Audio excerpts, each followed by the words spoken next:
엄마, 서준의 떨리는 목소리가 면회실 공기를 얼어붙게 했습니다. 그의 갈라진 입술 사이로 새어나온 간절한 애원은 단순한 말이 아니었어요. 그것은 영혼의 절규였습니다. 박지연의 세상이 그 순간 완전히 무너져 내렸죠. 투스타 사단장으로서 겁이란 걸 모르던 그녀가 이제까지 느껴본 적 없는 공포를 경험했습니다. 서준아. 이게 다 어떻게 된 일이니? 박지연의 눈이 휘둥그레졌어요. 단 한 달 전 당당하게 입대하던 아들의 모습은 온데간데 없고 지금 눈앞에 있는 것은 반쯤 죽어있는 젊은이의 형체뿐이었습니다. 서준의 얼굴은 피멍으로 뒤덮여 있었고 왼쪽 눈은 퉁퉁 부어올라 제대로 뜨지도 못하는 상태였어요. 오른쪽 광대뼈 아래에는 깊게 찢어진 상처가 아직 아물지 않은 채 붉게 남아 있었죠. 목 주변으로는 누군가의 손가락으로 짓눌린 듯한 시퍼런 자국이 선명했습니다. 팔에는 시퍼런 멍자국이 군데군데 새겨져 있었어요. 손목은 붕대로 감겨 있었지만 그 아래로 얇게 드러난 피부에는 묶였던 흔적이 남아 있었습니다. 건장했던 아들의 모습은 사라지고 그 자리에는 초라하게 움츠러든 모습만 남아 있었어요. 괜찮아. 그냥 훈련이 좀 빡세서.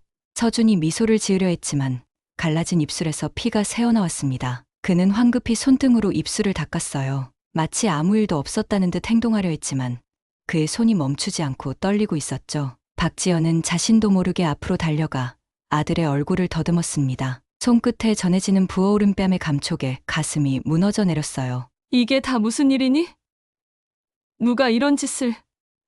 지금 당장 부대장을 만나러 가겠어. 박지연의 목소리에는 분노가 서려 있었습니다. 그녀는 이미 일어서려 했지만 서준이 다급하게 그녀의 손목을 붙잡았어요. 그의 소나귀에는 평소에는 없던 절박함이 묻어났습니다. 제발, 엄마, 가만히 있어요. 더 심해질 거예요. 그냥 견딜 수 있어요. 조금만 참으면 돼요. 서준은 고개를 저으며 엄마의 손을 살며시 밀어냈습니다. 그의 눈동자에는 말할 수 없는 공포가 깃들어 있었어요. 주변을 의식하듯 시선을 좌우로 흘리는 모습이 박지연의 가슴을 더욱 조여왔습니다. 그것은 단순한 두려움이 아니라 깊은 트라우마의 징후였어요. 서준아, 넌 폭행당하고 있는 거야. 이건 훈련이 아니라 범죄라고 엄마가... 쉿! 서준이 갑자기 소리를 죽여 말했습니다. 그의 눈에는 공포가 번졌어요. 여기 벽에도 귀가 있어요. 누가 들을지 몰라요. 박지연은 아들의 말에 주변을 둘러보았습니다. 면회실은 텅 비어 있었지만 복도에서는 간간히 발소리가 들렸어요. 그녀는 목소리를 낮추었습니다. 진짜 괜찮아요. 신병 훈련이니까 다들 이렇게 지내는 거죠. 저만 특별한 게 아니에요. 서준의 말투는 마치 누군가가 그에게 강요해서 외우게 한 대사 같았어요. 그의 눈은 말과 달리 살려달라고 애원하고 있었습니다. 박지연은 25년간 군 생활을 해온 사람이었어요. 훈련의 강도와 폭행의 차이를 구분하지 못할 정도로 어리석지 않았습니다. 아들의 상태는 단순한 훈련의 결과가 아니었죠. 이건 명백한 폭행, 아니 고문의 흔적이었습니다. 서준아, 엄마한테 말해 대체 무슨 일이 있었던 거니? 누가 이런 짓을 한 거야? 박지연의 목소리가 떨렸어요. 그녀는 아들의 손을 꼭 잡았습니다. 서준은 고개를 숙인 채 손가락으로 테이블 위를 무의미하게 더듬었습니다. 그의 손등에도 멍이 들어 있었어요. 아무 일도 없었어요.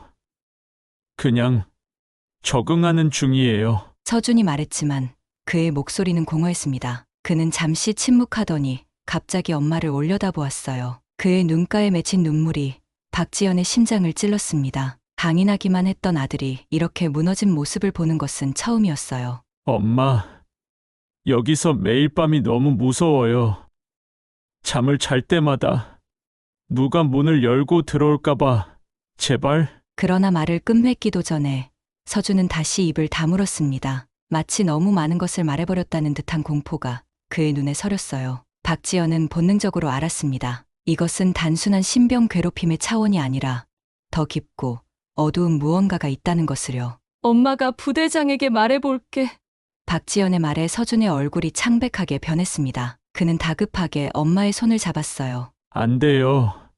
제발 아무 말도 하지 마세요. 더 심해질 거예요. 그들은 엄마가 오면 내가 뭐라고 할지 이미 다 알고 있어요. 지금도 누군가 우리를 보고 있을 거예요. 서준의 손이 멈추지 않고 떨리고 있었습니다. 그의 눈에는 말로 표현할 수 없는 두려움이 서려 있었어요. 박지연은 가슴이 찢어지는 듯한 아픔을 느꼈습니다. 투스타 장군으로서 수많은 위기 상황을 겪었지만 지금처럼 무력감을 느껴본 적은 없었어요. 서준아, 박지연이 무슨 말을 해야 할지 몰라 망설이고 있을 때 연애 시간이 끝났다는 종소리가 울렸습니다. 서준은 마치 구원을 받은 듯 자리에서 일어났어요. 그의 걸음걸이도 불안정했습니다. 그는 오른쪽 다리를 약간 절뚝거렸어요. 다음에 또 올게. 그때까지 아무 일도 없어야 해, 알겠지? 박지연이 마지막으로 말했습니다. 서준은 뒤돌아보며 희미하게 웃었어요. 그 미소 속에는 말로 표현할 수 없는 슬픔이 담겨 있었습니다. 엄마, 다음에 올 때는 혹시 제 일기장 좀 가져다 주실래요? 파란색 수첩, 제 책상 서랍에 있어요. 그 말을 남기고 서준은 다시 병영으로 돌아갔습니다. 아들이 떠나는 뒷모습을 바라보며 박지연의 두 손이 주먹으로 꽉 쥐어졌어요. 엄마로서의 심장이 피를 흘리고 있었지만 장군으로서의 눈은 이미 진실을 찾기 위한 불꽃을 피우고 있었습니다. 그녀는 결심했어요. 오늘은 엄마로 왔지만 다음에는 사단장으로 돌아올 것입니다. 내 아들 상태가 훈련 때문이라고요? 장난하시는 겁니까? 최대령. 박지연의 목소리가 부대장실을 가득 채웠습니다. 그녀의 음성에는 분노와 함께 통제된 위험이 깃들어 있었어요. 주먹으로 책상을 내리치고 싶은 충동을 억누르며 박지연은 최준식 대령의 표정을 날카롭게 응시했습니다. 최준식은 의자에 깊숙이 기대앉은 채 느긋한 표정을 짓고 있었어요. 그의 책상 위에는 서준의 신상 기록이 펼쳐져 있었습니다. 박 장군님, 신병훈련은 원래 힘든 법입니다. 특히 요즘 아이들은 더 그렇죠. 군대가 놀이터는 아니지 않습니까? 최준식의 눈가에 미세한 주름이 잡혔습니다. 그것은 웃음이라기보다는 비웃음에 가까웠어요. 그는 서류를 천천히 넘기며 계속 말했습니다. 서준 병장은 기본적인 체력도 부족하고 군 생활 적응도 더딘 편입니다. 다른 훈련병들에 비해 특별히 열악한 상황은 아닙니다만 대령님, 박지연이 차갑게 그의 말을 끊었습니다. 제 아들의 체력이 어떤지는 제가 더 잘 압니다. 서준이는 대학에서 태권도 선수였고 체대생이었어요. 그리고 지금 그 아이 상태는 적응이 더딘 정도가 아니라 명백한 폭행의 흔적이 있습니다. 박지연은 숨을 깊게 들이마셨습니다. 분노를 자제하는 것이 어려웠지만 지금은 냉정을 유지해야 했어요. 그녀는 서준의 면회 사진을 꺼내 책상 위에 내려놓았습니다. 이것이 훈련의 결과입니까? 대령님, 이건 신체적 학대의 명백한 증거입니다. 어떤 훈련이 이런 결과를 낳는지 설명해 주시겠어요? 최준식은 무성의하게 사진을 흘끗 보았습니다. 그러곤 서류를 덮으며 한숨을 내쉬었어요. 사단장님 아들이라 다른 애들이 더 조심했을 텐데요. 아마도 훈련 중 불가피한 사고였을 겁니다. 군대에서 멍 하나 없이 지나가는 신병은 없습니다. 박 장군님도 그 정도는 아시지 않습니까? 그 말에 방 뒤편에 서 있던 다른 장교들이 실소를 터뜨렸습니다. 그들의 웃음소리가 박지연의 귓가를 파고들었어요. 마치 그들 모두가 무언가를 알고 있는 듯한, 그리고 그녀만 모르는 농담이 있는 듯한 기분이 들었습니다. 한중이가 목을 가다듬으며 말했어요. 아마도 서준 훈련병은 자신이 특별 대우 받을 거라 생각했는데 현실은 그렇지 않았던 모양입니다. 적응 과정에서 약간의 충돌이 있었던 것뿐이죠. 박지연은 뒤돌아 그 중위를 응시했습니다. 그녀의 날카로운 시선에 중위는 웃음을 거두었어요. 이름이 어떻게 되죠? 중위? 김현우입니다. 장군님. 김현우 중위, 당신이 말한 약간의 충돌이 이런 결과를 낳는다고 생각하십니까? 당신의 군 경력에서 이런 충돌을 많이 보셨나요? 김현우 중위는 아무 말도 하지 못했습니다. 방 안에 긴장감이 흘렀어요. 최준식 대령이 가볍게 기침을 하며 상황을 전환시켰습니다. 박 장군님, 우리도 이 상황을 조사 중입니다. 하지만 지금 단계에서는 특별한 문제점을 발견하지 못했습니다. 아드님이 적응하는데 시간이 좀 더 필요한 것 같군요. 최 대령, 저는 어머니로서 온 것이 아니라 사단장으로서 왔습니다. 정식 조사를 요청할 거예요. 그리고 지금 당장 제 아들을 만나고 싶습니다. 최준식의 표정이 순간적으로 굳어졌습니다. 그는 자리에서 일어나 창가로 걸어갔어요. 등을 보이며 그가 말했습니다. 죄송합니다만 서준 훈련병은 지금 격리 훈련 중입니다. 오늘은 만날 수 없습니다. 격리 훈련이라니요?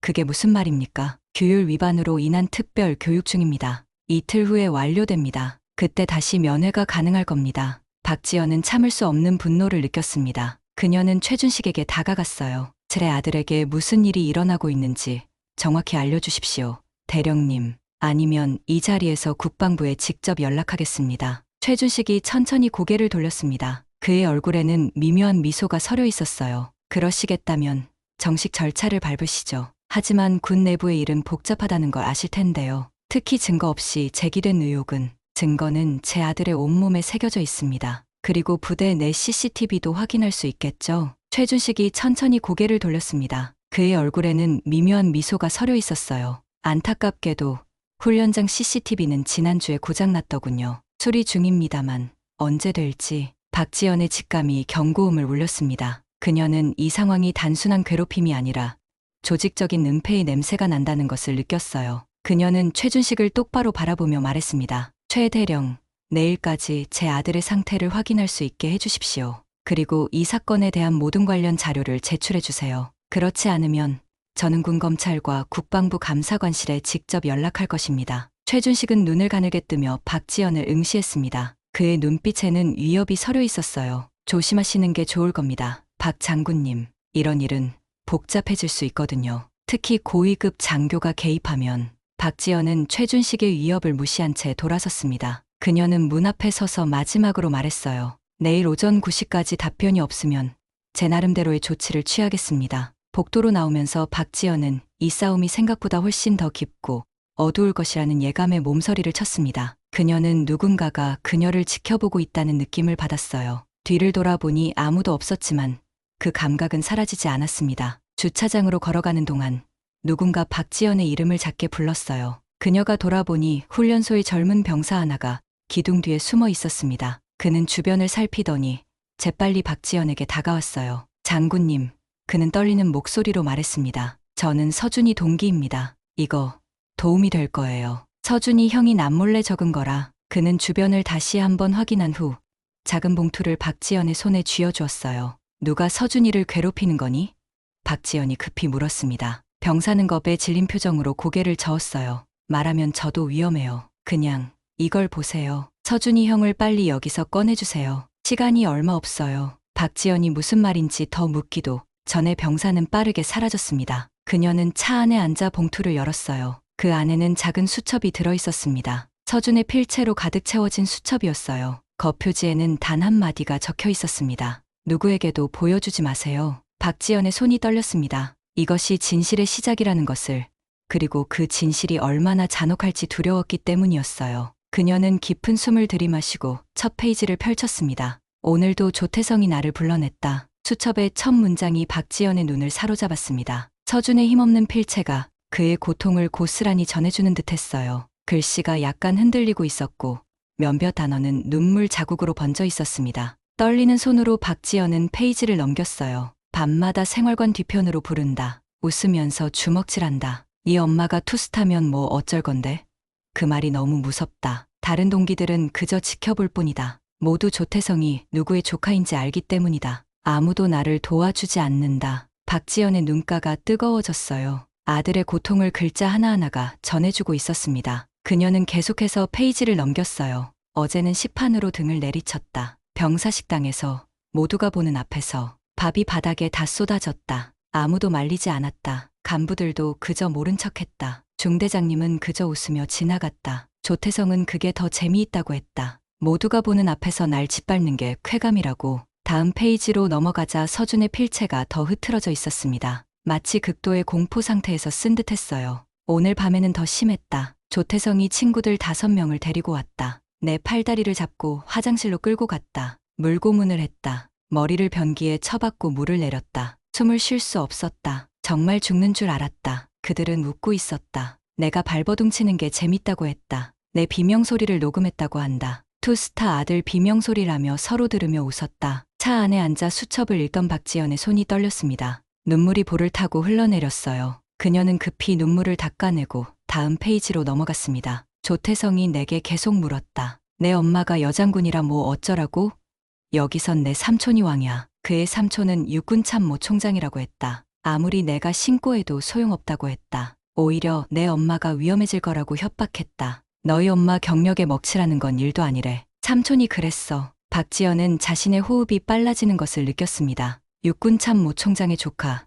이제 모든 것이 연결되기 시작했어요. 이것은 단순한 괴롭힘이 아니라 권력의 그늘 아래 일어나는 조직적인 폭력이었습니다. 오늘은 잠을 자지 못하게 했다. 밤새 복도에 세워두고 누가 지나갈 때마다 거수경례를 시켰다. 조태성은 내 옆에서 깔깔거리며 잤다. 다른 애들은 모른 척하고 잤다. 아침이 되자 조태성이 말했다. 오늘 내 엄마 온대. 근데 넌 아무 말도 못할 거야. 내가 시키는 대로 할 거야. 안 그러면 내 엄마한테도 안 좋은 일이 생길 거야. 그는 내일은 무엇을 할지 벌써 계획이 있다고 했다. 살고 싶지 않다. 엄마, 살려줘. 마지막 페이지에 엄마 살려줘 라는 문장이 박지연의 심장을 찢어놓았어요. 그녀는 수첩을 가슴에 꼭 안았습니다. 아들의 절규가 온몸으로 전해지는 듯 했어요. 수첩의 가장 마지막 페이지에는 다른 필체로 짧은 메모가 적혀 있었습니다. 박 장군님께 서준이가 이걸 몰래 적었습니다. 조태성은 육참 총장 조카가 맞습니다. 그들은 서준이를 표적으로 삼았습니다. 간부들도 모두 알고 있지만 모른 척합니다. 증거가 필요하시면 생활관 뒷창고, 천장에 숨겨둔 녹음기를 확인하세요.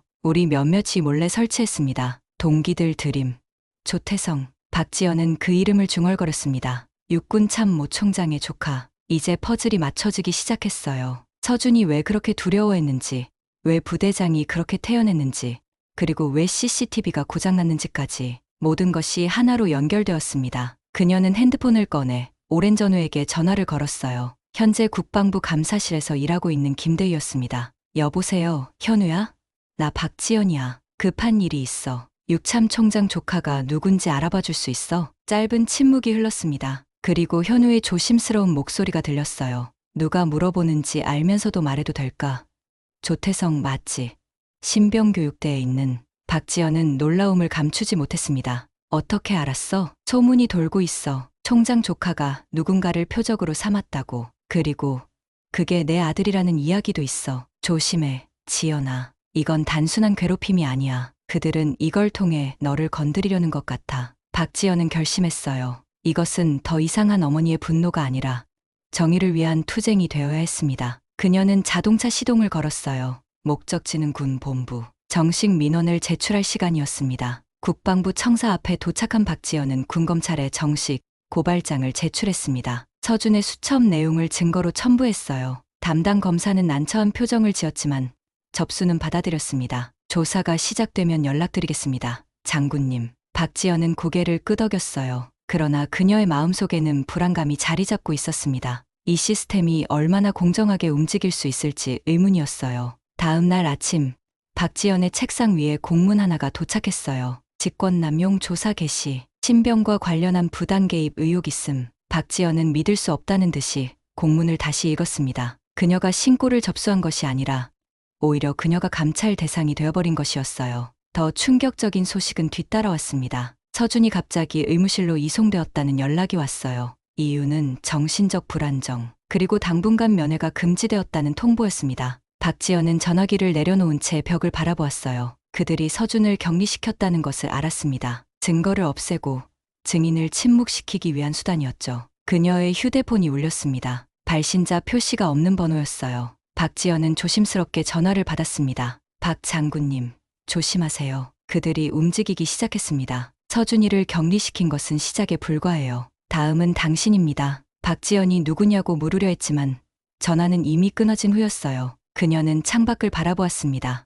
어두운 구름이 드리워진 하늘처럼 그녀의 앞에도 먹구름이 몰려오고 있었습니다. 비가 내리는 저녁이었습니다. 박지연은 병원 앞에서 이미 2시간째 기다리고 있었어요. 의무실로 이송되었다는 서준을 만나기 위해서였습니다. 빗방울이 그녀의 얼굴을 타고 흘러내렸지만 그녀는 꿈쩍도 하지 않았어요. 어떻게든 아들을 만나야 했습니다. 장군님, 이러시면 안 됩니다. 돌아가십시오. 병원 입구를 지키는 헌병대 소속 상사가 우산을 들고 다가왔습니다. 그의 표정은 딱딱했지만 눈빛에는 약간의 동정심이 깃들어 있었어요. 내 아들이 어떤 상태인지 알아야 합니다. 그저 면회만이라도. 명령입니다. 장군님, 지금은 어떤 면회도 불가합니다. 박지연은 비에 젖은 머리카락을 쓸어 올렸습니다. 그녀의 눈빛이 날카로워졌어요. 누구의 명령입니까, 상사? 상사는 잠시 머뭇거렸습니다. 그는 주변을 살핀 후 목소리를 낮추었어요. 총장실에서 직접 내려온 지시입니다. 장군님. 박지연의 심장이 빠르게 뛰었어요.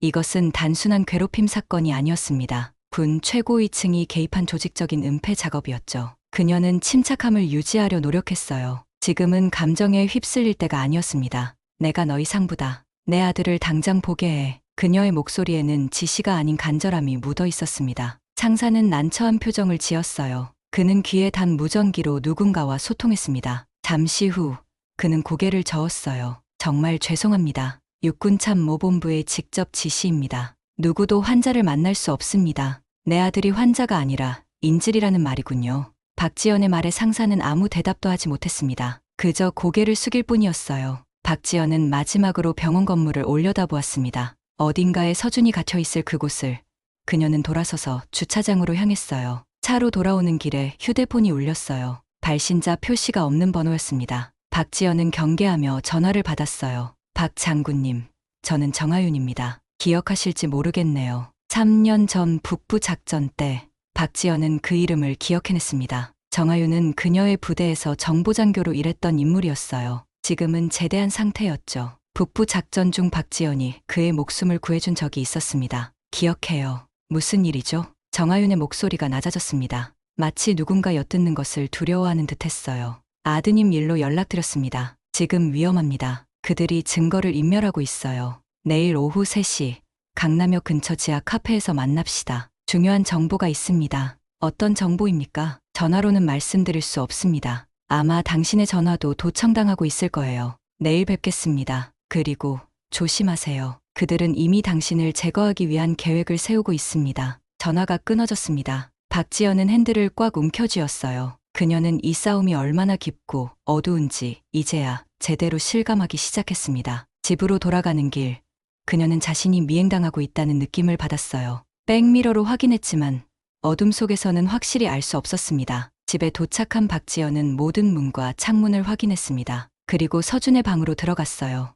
아들의 물건들 사이에서 그녀는 무언가 단서를 찾고 있었습니다. 책상 서랍을 열자 작은 메모지가 나왔어요. 거기에는 좌표와 함께 생활관 뒷창고, 천장이라는 글자가 적혀 있었습니다. 녹음기, 증거. 박지연은 메모를 주머니에 넣었습니다. 이것이 서준이 남긴 단서일지도 모른다는 생각이 들었어요. 그녀는 내일 만날 정하윤에게 이 정보를 전달해야겠다고 결심했습니다. 다음 날, 박지연은 민간인 복장으로 갈아입고 약속 장소로 향했어요. 검은색 선글라스와 모자로 변장을 했습니다. 그녀는 더 이상 아무도 믿을 수 없었어요. 지하 카페는 어둡고 조용했습니다. 구석진 자리에 정하윤이 앉아 있었어요. 그는 예전보다 더 초췌해 보였습니다. 장군님, 오랜만입니다. 박지연은 조용히 자리에 앉았습니다. 그녀의 눈에는 질문이 가득했어요. 무슨 정보가 있는 거죠? 정하윤은 주변을 살핀 후 테이블 밑으로 작은 USB를 건넸습니다. 그의 목소리가 속삭임으로 바뀌었어요. 장군님, 이 안에 다 있습니다. 아드님을 괴롭힌 영상과 그걸 덮으려는 간부들 통화까지 제가 아직 군 내부에 있는 친구들을 통해 입수했습니다. 박지연은 놀란 눈으로 USB를 바라보았습니다. 그녀의 심장이 빠르게 뛰었어요. 어떻게 이런 것을? 정하윤은 쓴웃음을 지었습니다. 그의 눈에는 결연한 의지가 서려 있었어요. 예전에 장군님이 저를 살려주셨죠. 북부 작전 때 이번엔 제가 장군님 아들을 지킬 차례입니다. 그는 커피를 한 모금 마시고 계속 말했습니다. 서준 훈련병이 의무실에 격리된 것은 그를 침묵시키기 위한 조치입니다. 이미 그들은 그에게 약물을 투여하기 시작했어요. 안정을 위한 약물이라고 하지만 사실은 그의 기억을 흐리게 하기 위한 것입니다. 뭐라고요? 박지연의 목소리가 높아졌습니다. 정하윤은 재빨리 그녀의 손을 잡았어요. 진정하세요. 우리는 시간이 얼마 없습니다. 내일 특별 감찰위원회가 소집됩니다. 당신을 직위해제하기 위한 회의죠. 그들은 이미 당신을 파면시키기 위한 모든 준비를 마쳤습니다. 하지만 왜? 내가 뭘 했다는 거죠? 아드님을 위해 군 내부에 부당한 압력을 행사했다는 혐의입니다. 물론 거짓말이죠. 하지만 그들은 이미 여러 명의 증인들을 확보했습니다. 모두 거짓 증언을 할 준비가 되어 있어요. 박지연은 분노와 두려움이 뒤섞인 감정을 느꼈습니다. 그녀는 USB를 꽉 쥐었어요. 이걸로 무엇을 할 수 있죠? 정하윤은 조용히 자리에서 일어났습니다. 떠나기 전 마지막으로 덧붙였어요. 이건 당신의 방패이자 칼입니다. 하지만 조심하세요. 그들은 장군님을 파멸시키려 합니다. 이 USB를 안전한 곳에 보관하고 복사본을 여러 곳에 숨겨두세요. 그리고 이건 증거니까요. 붙어보자는 거죠. 정하윤이 떠난 후 박지연은 한동안 그 자리에 앉아 있었습니다. 그녀는 이제 무엇을 해야 할지 고민했어요. 아들을 구해야 했고 동시에 자신의 명예도 지켜야 했습니다. 그러나 무엇보다 중요한 것은 진실이었어요. 그 진실을 밝혀내고 책임자들을 처벌받게 해야 했습니다. 박지연은 결심했습니다. 그녀는 이 USB의 내용을 확인한 후 감찰위원회에 정면으로 맞서기로 했어요. 그리고 필요하다면 군 내부가 아닌 외부에서 도움을 구할 것입니다. 언론, 국회, 심지어 대통령에게까지. 그녀는 아들을 지키기 위해 어떤 대가도 치를 준비가 되어 있었습니다. 호텔 방 안, 박지연은 노트북 앞에 앉아 떨리는 손으로 USB를 연결했습니다. 그녀는 안전을 위해 자신의 집이 아닌 도심의 한 호텔 방을 예약했어요. 창문 커튼을 완전히 내리고 문에는 의자를 받쳐놓았습니다. 그녀의 눈에는 긴장감이 서려 있었어요. 폴더가 열리자 여러 파일이 나타났습니다. 동영상 파일, 음성 파일, 문서 파일까지. 박지연은 깊은 숨을 들이마시고 첫 번째 동영상 파일을 클릭했어요. 화면이 켜지고 병영생활관 뒤편이 보였습니다. 흐릿한 불빛 아래 서준이 벽에 기대어 서 있었어요. 그의 얼굴은 이미 멍이 들어 있었고 입술이 터져 있었습니다. 그 앞에 조태성으로 보이는 젊은 병사가 서 있었죠. 주변에는 다른 병사들도 몇 명 있었습니다. 그들은 원을 그리며 서 있었고 마치 투우장의 관객처럼 흥분한 표정이었어요. 조태성의 목소리가 선명하게 들렸습니다. 야, 니네 엄마가 사단장. 여기선 내가 왕이야. 알았어? 여기선 내 삼촌이 제일 높아. 육참 총장이 누군지 알지? 그게 내 삼촌이야. 그리고 갑작스러운 주먹이 서준의 복부를 가격했습니다. 서준이 고통에 몸을 굽혔어요. 박지연은 자신도 모르게 화면을 향해 손을 뻗었습니다. 마치 아들을 구하려는 듯한 본능적인 행동이었어요. 조태성은 계속해서 서준을 때렸습니다. 그리고 다른 병사들에게 명령했어요. 너도 한 대 때려봐. 이게 투스타 아들이야. 한번 때려보는 거 어때? 기회 없을걸? 몇몇 병사들은 망설였지만 결국 몇 명이 나서서 서준을 때렸습니다. 한 병사는 명백히 즐기지 않는 표정이었지만 조태성의 압력에 못 이겨 참여한 듯했어요. 조태성의 웃음소리가 이어졌습니다. 야, 엄마한테 말해봐. 이 영상 인터넷에 올라가면 재밌겠다. 투스타 장군 아들이 이 꼴이라니. 우리나라 국방은 이런 놈들한테 맡겨져 있구나.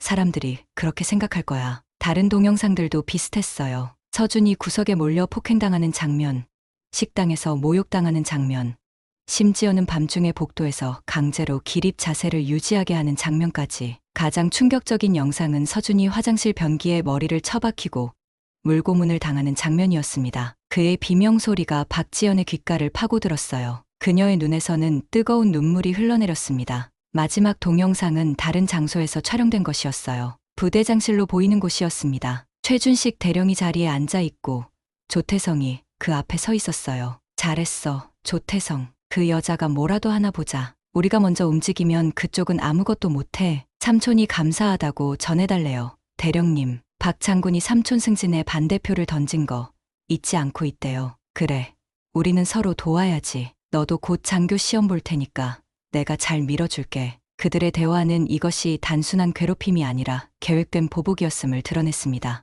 박지연이 과거 육참 총장의 승진 과정에서 반대 의견을 냈던 것에 대한 안갚음이었어요. 이어서 음성 파일을 재생했습니다. 두 남자의 대화였어요. 한 명은 분명 최준식 대령이었고 다른 한 명은 박지연은 숨을 멈췄습니다. 육군 참모 총장의 목소리였어요. 이봐, 최 대령, 그 사건 잘 처리하고 있나? 네, 총장님. 박 장군이 민원을 제기했지만 저희가 먼저 그쪽을 감찰에 걸리게 만들면 되죠. 직권남용으로요. 아들 문제에 개입했다는 혐의로 말이죠. 증거는 이미 준비됐습니다. 몇몇 병사들이 증언할 겁니다. 박 장군이 아들을 특별 대우해달라고 압력을 넣었다고요. 물론 거짓말이지만 누가 알겠습니까? 조카 녀석이 좀 과했던 것 같군. 하지만 이걸 군법에 세우면 우리 쪽이 끝이야. 알지? 내 조카가 폭행 혐의로 잡혀 들어가면 내 경력도 끝장이야. 물론입니다. 이미 증거는 다 정리했습니다. CCTV도 고장났다고 했고요. 병사들도 입단속했습니다. 누구도 진실을 말하지 않을 겁니다. 박 장군은 어떻게 할 생각인가? 내일 특별감찰위원회를 소집해서 그녀를 직위해제 시킬 겁니다. 그리고 곧 파면 절차도 밟을 예정입니다.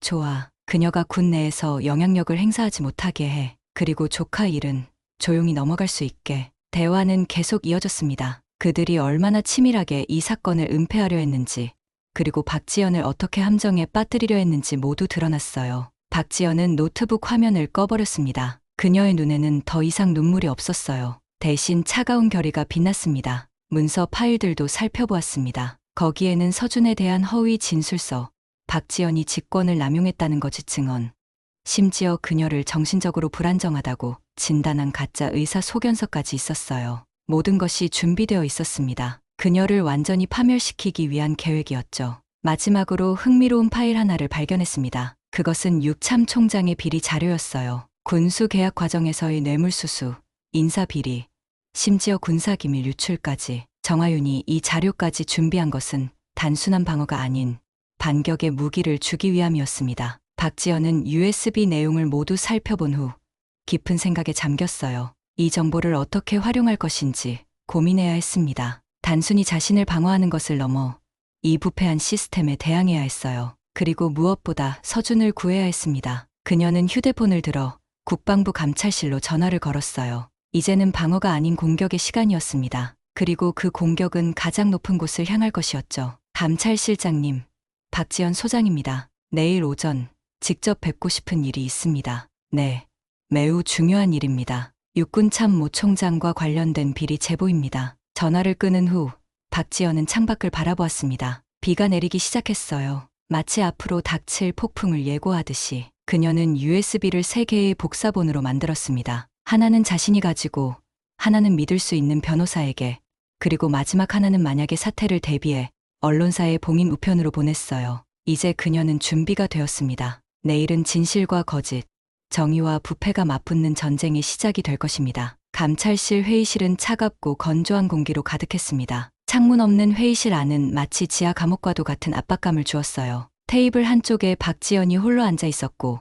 맞은편에는 5명의 감찰관들이 나란히 앉아 있었습니다. 그들의 표정은 이미 결론을 내린 듯 무거웠어요. 회의실 문 앞에는 2명의 헌병이 서 있었습니다. 마치 박지연을 감시하는 듯한 모습이었어요. 박 소장님, 알다시피 우리는 소장님의 직권남용 의혹에 대해 조사 중입니다. 수석감찰관 김정훈이 서류철을 펼치며 말했어요. 그의 목소리에는 미묘한 적대감이 묻어 있었습니다. 그는 60대 중반의 나이로 머리는 반백이었지만 눈빛은 날카로웠습니다. 그의 옆에 앉은 다른 감찰관들도 모두 그를 따르는 듯한 태도였어요. 소장님께서 아드님의 병영 생활에 부당하게 개입하셨다는 증언이 여럿 있습니다. 신병교육대 내에서 아드님을 특별 대우해달라고 압력을 행사하셨다고요. 김정우는 서류 하나를 밀어 박지연 앞에 놓았습니다. 거기에는 여러 병사들과 장교들의 진술이 정리되어 있었어요. 모두 박지연이 권력을 남용했다는 내용이었습니다. 또한 부대장에게 협박성 발언을 하셨다는 증언도 있습니다. 내 아들을 건드리면 내 경력은 끝이다라는 말을 하셨다고요.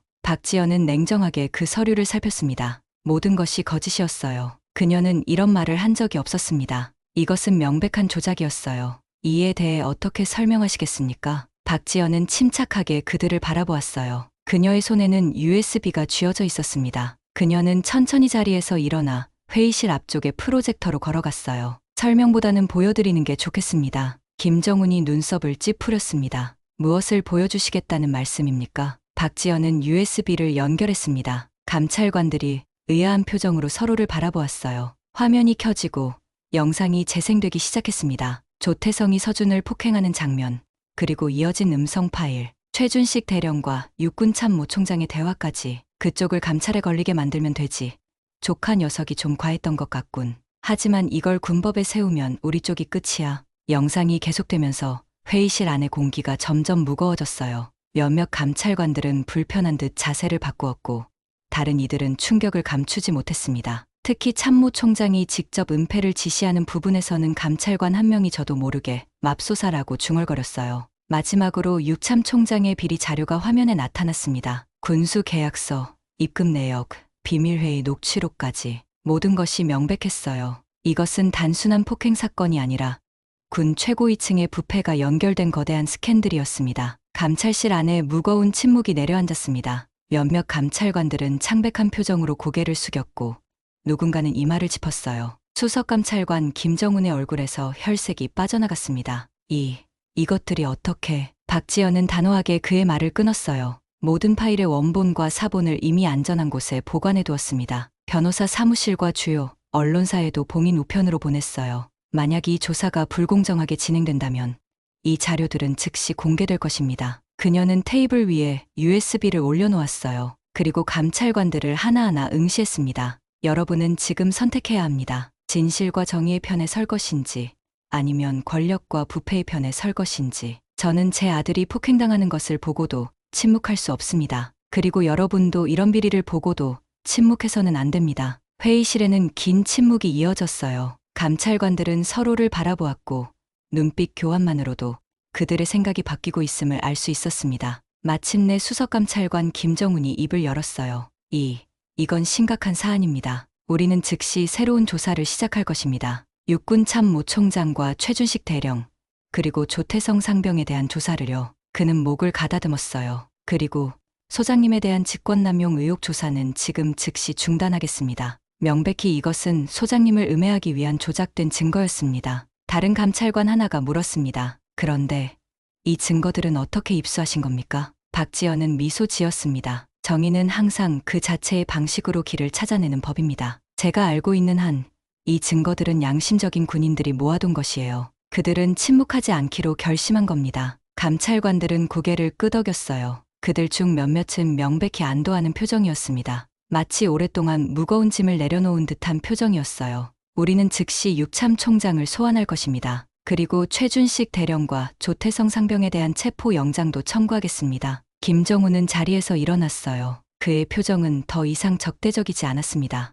오히려 존경심마저 담겨 있었어요. 박 소장님, 오늘 보여주신 용기에 경의를 표합니다. 군인으로서 그리고 어머니로서 이런 압박 속에서도 진실을 위해 싸우신 것은 정말 존경스럽습니다. 박지연은 고개를 끄덕였습니다. 그러나 그녀는 이것이 끝이 아니라는 것을 알고 있었어요. 진짜 전투는 이제 막 시작되었습니다. 감사합니다. 하지만 지금 제게 가장 중요한 것은 제 아들입니다. 서준이 지금 어디에 있으며 어떤 상태인지 즉시 알려주십시오. 김정훈은 즉시 부하에게 지시했어요. 서준 훈련병의 현재 위치와 상태를 즉시 확인하라. 그리고 그를 이곳으로 데려오도록 해. 감찰실을 나서는 순간 박지연의 휴대폰이 울렸어요. 서준이 있는 의무실에서 온 전화였습니다. 그녀의 심장이 빠르게 뛰었어요. 여보세요? 박 소장님, 의무실 당직 장교입니다. 아드님이 갑자기 상태가 악화되었습니다. 빨리 오셔야 할 것 같습니다. 박지연의 얼굴이 창백해졌습니다. 그녀는 김정훈을 바라보았어요. 제 아들이 위험합니다. 지금 바로 의무실로 가야 합니다. 김정훈은 즉시 지시했습니다.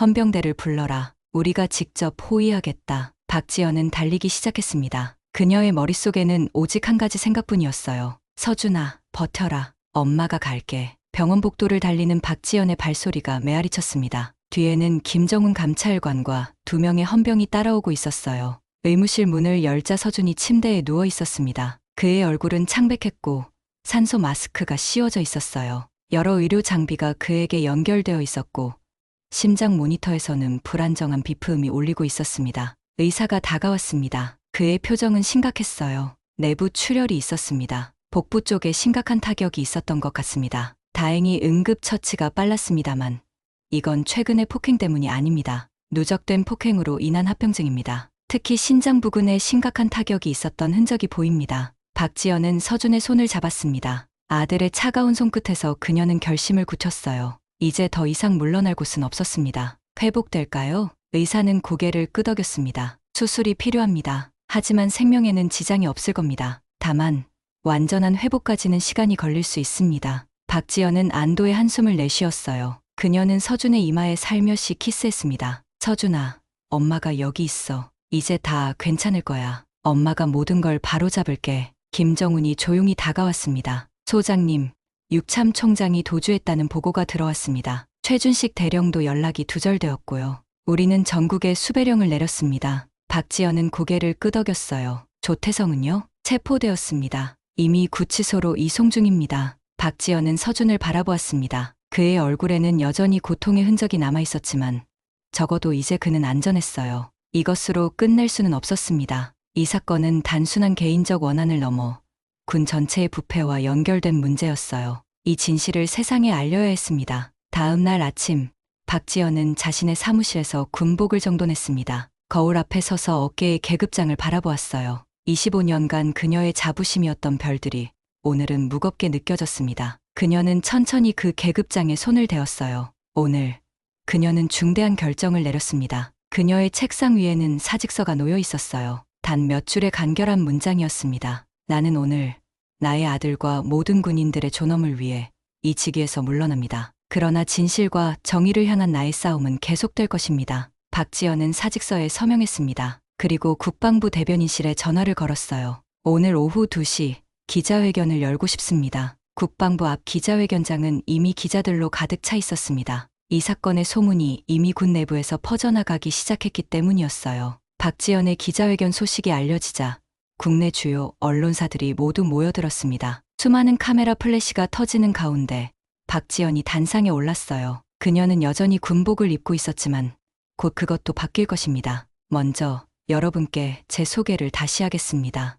박지연의 목소리는 흔들림 없이 또렷했습니다. 그녀는 모든 기자들의 눈을 정면으로 마주했어요. 저는 오늘 사단장이 아니라 아들의 엄마로 이 자리에 섰습니다. 박지연은 천천히 자신의 어깨에서 계급장을 떼어냈습니다. 그녀의 손이 약간 떨렸지만 눈빛은 단호했어요. 그녀는 계급장을 테이블 위에 내려놓았습니다. 그 순간 카메라 셔터 소리가 폭발적으로 울려 퍼졌어요. 우리 군은 국민을 지키기 위해 존재합니다. 그러나 제 아들은 그 군에서 보호받지 못했습니다. 오히려 권력과 계급의 이름으로 짓밟혔죠. 이것은 개인적인 원한으로 시작되었지만 이제는 더 큰 문제가 드러났습니다. 군 최고위층의 부패와 비리, 그리고 권력 남용입니다. 그녀는 USB를 꺼내 컴퓨터에 연결했어요. 대형 스크린에 영상이 재생되기 시작했습니다. 기자들 사이에서 탄식이 흘러나왔습니다. 누군가는 경악에 찬 표정으로 손으로 입을 가렸어요. 화면에는 조태성이 서준을 폭행하는 장면이 생생하게 펼쳐졌습니다. 이것은 단순한 폭력의 문제가 아닙니다. 이것은 권력의 남용과 조직적 은폐의 문제입니다. 제 아들뿐만 아니라 얼마나 많은 젊은이들이 이런 고통을 침묵 속에 견뎌왔을지 생각하면 박지연의 목소리가 잠시 흔들렸습니다. 그러나 곧 그녀는 다시 힘을 내어 말을 이었어요. 저는 오늘 이 계급장을 내려놓습니다. 하지만 정의를 향한 싸움은 포기하지 않겠습니다. 제 아들과 모든 군인들이 안전하고 존엄한 환경에서 국방의 의무를 다할 수 있을 때까지, 그리고 군 내부의 부패가 완전히 척결될 때까지. 그녀는 육참 총장과 최준식 대령의 대화 녹음을 재생했습니다. 그 내용이 공개되자 기자회견장은 완전한 침묵에 빠졌어요. 모두가 충격을 받은 듯했습니다. 지금 육군 참모 총장은 도주 중입니다. 그의 조카인 조태성 상병은 이미 체포되었고 최준식 대령도 수배 중입니다. 저는 국방부와 국회에 이 사건에 대한 철저한 조사를 요청합니다. 그리고 이것이 단순한 개인적 사건으로 끝나지 않고 군 전체의 개혁으로 이어지기를 바랍니다. 기자들의 질문이 폭포수처럼 쏟아졌습니다. 박지연은 차분하게 하나하나 대답했어요. 그녀의 모습은 이미 계급장을 떼었음에도 불구하고 여전히 위험이 넘쳤습니다. 오히려 더 강인해 보였어요. 그날 밤 소셜미디어는 폭발했습니다. 장병들의 익명 댓글이 쏟아졌습니다. 이게 진짜 군인이다. 이게 나라냐. 우리도 말할 수 있게 해달라. 진짜 영웅은 계급이 아닌 마음으로 증명한다. 박지연의 행동은 단순한 사직을 넘어 하나의 운동으로 발전하기 시작했습니다. 전국 각지에서 비슷한 사례들이 드러나기 시작했어요. 오랫동안 침묵했던 피해자들이 목소리를 내기 시작한 것입니다. 병원에서 박지연은 서준의 침대 곁을 지켰습니다. 서준이 천천히 눈을 떴어요. 그의 눈에는 이전과는 다른 빛이 있었습니다. 더 이상 두려움이 없었어요. 엄마, 계급장 벗었다면서요? 박지연은 미소를 지었습니다. 그녀는 아들의 이마에 살며시 키스했어요. 너를 지키기 위해서라면 엄마는 무엇이든 내려놓을 수 있어. 서준의 눈에 눈물이 고였습니다. 그는 엄마의 손을 꼭 잡았어요. 미안해요, 엄마. 내가 더 용감했어야 했는데. 아니야, 서준아. 내가 기록해둔 수첩이 모든 것을 바꿨어. 내가 정말 용감했어. 박지연은 창밖을 바라보았습니다. 새로운 날이 밝아오고 있었어요. 어둠 속에서도 희망의 빛은 항상 존재하는 법입니다. 국회의사당, 국정감사장. 긴장감이 가득한 공기 속에서 자리에 앉은 사람들의 숨소리까지 들릴 것 같았습니다. 화면에는 육군 참모 총장 비리 국정조사 특별위원회라는 글자가 크게 표시되어 있었어요. 전국의 시민들이 생중계를 지켜보고 있었습니다. 한 달 전 도주했던 육군 참모 총장은 결국 중국 국경 근처에서 체포되어 송환되었어요. 그는 이제 증인석에 앉아 있었습니다. 한때 군 최고위직을 지낸 사람이었지만 지금 그의 모습은 초라했습니다. 군복도 없이 회색 양복을 입은 그의 얼굴은 굳어 있었고 시선은 바닥을 향하고 있었어요. 국회의원들의 날카로운 질문이 쏟아졌습니다. 총장님, 조태성 상병이 귀하의 조카가 맞습니까? 네, 맞습니다. 그리고 이 폭행 사건을 인지하고 계셨습니까? 총장은 침묵했습니다. 국회의원이 다시 물었어요. 질문에 답하십시오. 당신은 조카의 범죄 행위를 알고 있었습니까? 알고 있었습니다. 방청석에서 탄식이 흘러나왔습니다. 총장은 계속해서 고개를 숙인 채 말했어요. 하지만 저는 그 정도로 심각한 줄 몰랐습니다. 단순한 병역 내 마찰로만 알았습니다. 그렇다면 이 녹음은 어떻게 설명하시겠습니까? 국회의원이 버튼을 누르자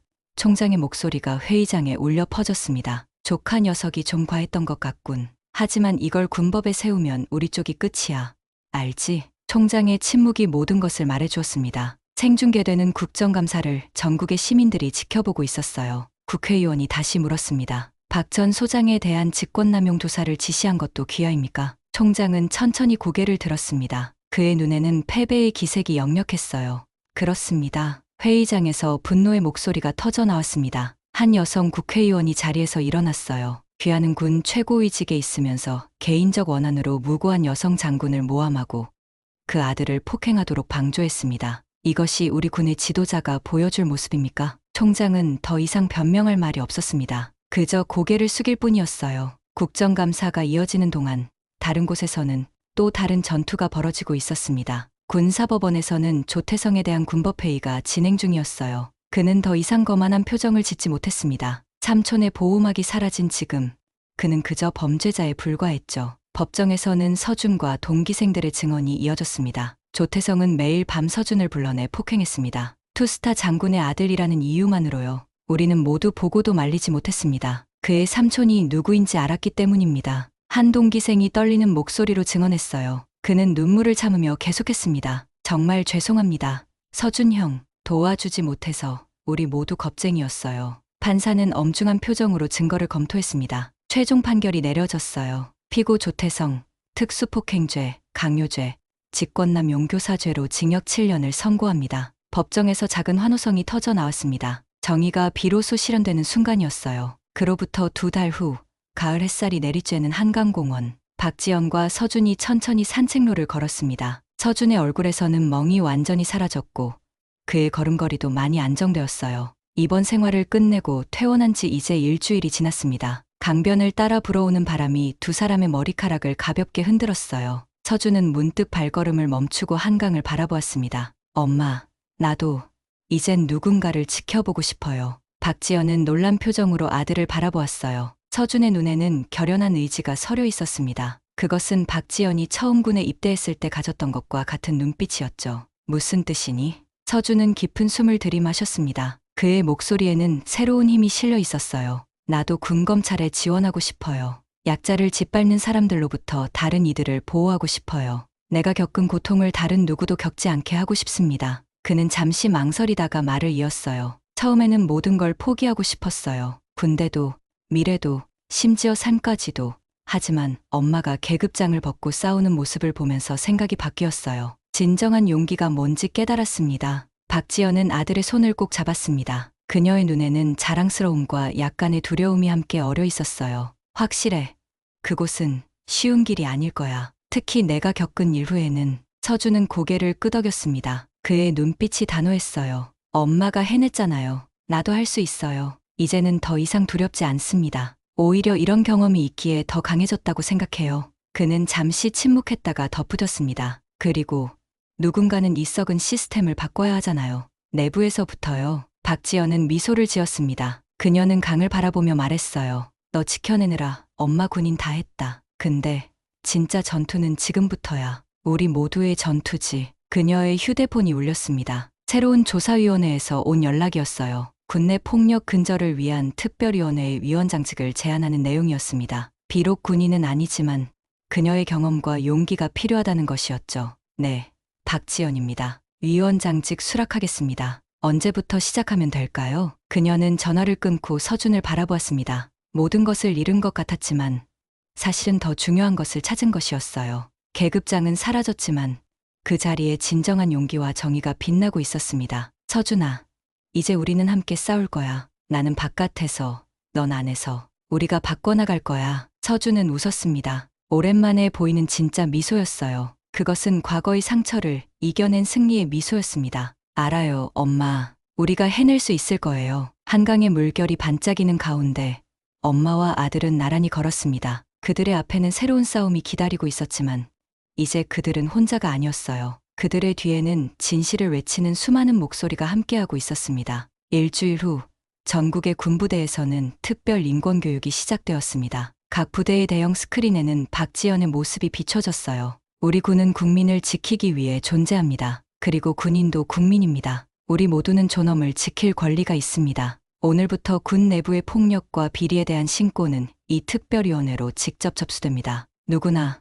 어떤 계급의 압력도 받지 않고 목소리를 낼 수 있습니다. 그녀의 말에 수많은 장병들이 경청했습니다. 어떤 이들은 고개를 끄덕였고 어떤 이들은 눈물을 흘렸어요. 오랜 침묵이 깨지기 시작한 순간이었습니다. 같은 시간 군검찰 시험장에서는 서준이 시험지를 풀고 있었습니다. 그의 표정은 진지했어요. 이제 그는 피해자가 아닌 정의를 수호하는 사람이 되기 위해 첫걸음을 내딛고 있었습니다. 엄마, 우리가 이길 수 있을까요? 이틀 전 서준이 물었던 질문이 박지연의 머릿속에 맴돌았습니다. 그녀는 위원회 회의실 창밖을 바라보았어요. 가을 하늘이 맑게 펼쳐져 있었습니다. 이미 이기고 있어, 서준아. 진실이 드러나는 순간 우리는 이미 이기기 시작한 거야. 그녀는 테이블 위에 놓인 서류들을 바라보았습니다. 군 내부 개혁안, 인권보호 지침, 그리고 가해자 처벌 강화 방안까지. 이것은 단순한 개인의 복수가 아니라 전체 시스템을 바꾸기 위한 거대한 움직임의 시작이었어요. 박지연은 펜을 들고 서명을 시작했습니다. 그녀의 눈에는 확신이 빛났어요. 비록 계급장은 없었지만